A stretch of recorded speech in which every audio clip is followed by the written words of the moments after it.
নমস্কার বন্ধুরা। গাজরের হালুয়া বা গাজরের পায়েস তো সবাই খেয়েছেন, কিন্তু কেউ কোনোদিনও গাজর বাটা খেয়েছেন কি? এই শীতে বেশ ভালো গাজর পাওয়া যাচ্ছে। গাজরটা আমি প্রথমে ছাড়িয়ে দুভাগ করে নিয়েছি। এখানে 250 গ্রামের মতো গাজর নিয়েছি। গাজরটা আমি আজকে বাটা করব। খুব সহজ রান্নাটা, কিন্তু খেতে খুব অসাধারণ টেস্ট হয়।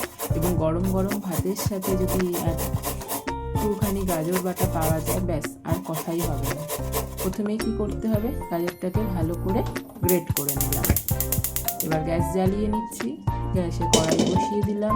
কড়াই বসিয়ে আমি কড়াইতে 3 চামচ তেল দিয়ে দেবো, কারণ আমার কাছে 250 গ্রাম গাজর আছে।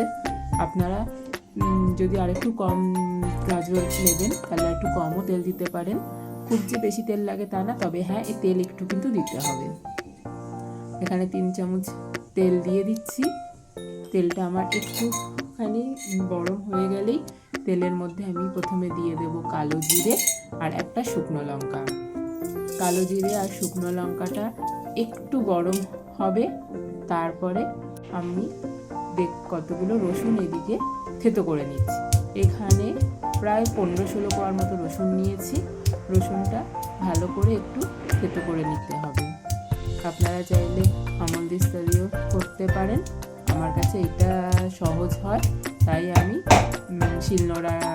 নোড়াটা দিয়েই স্ল্যাবের ওপর করে ফেলি।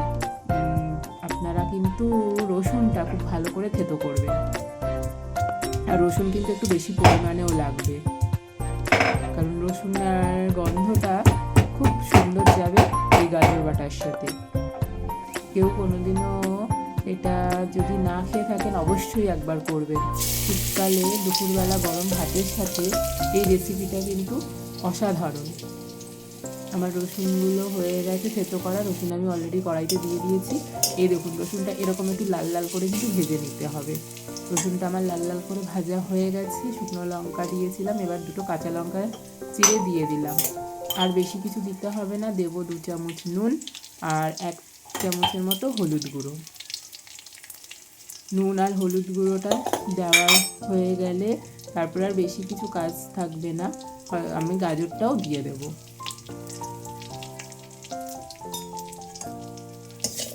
সবগুলো একসাথে একটু ভালো করে নাড়াচাড়া করে নিলাম রসুনের মধ্যে। এই দেখুন, আমি যে গাজরটা গ্রেট করে রেখেছিলাম বেশ অনেকটাই হয়েছে। গাজরটা আমি এর মধ্যে দিয়ে দিলাম। এবার আর কিছুই না, একটু নাড়াচাড়া করতে করতে রান্নাটা আমার অনেকটাই হয়ে যাবে। একটুখানি সময় লাগবে রান্না হতে। আপনারা চাইলে ঢেকে ঢেকেও রান্না করতে পারেন। সব কিছু ভালো করে দেখুন আমার অনেকটাই মিশে গেছে এবং গাজরটা অনেকটা শুকিয়ে অনেকটা নরম হয়ে এসছে। গরম গরম ভাতের সাথে অবশ্যই এই রেসিপিটা একবার করে ট্রাই করে দেখবেন।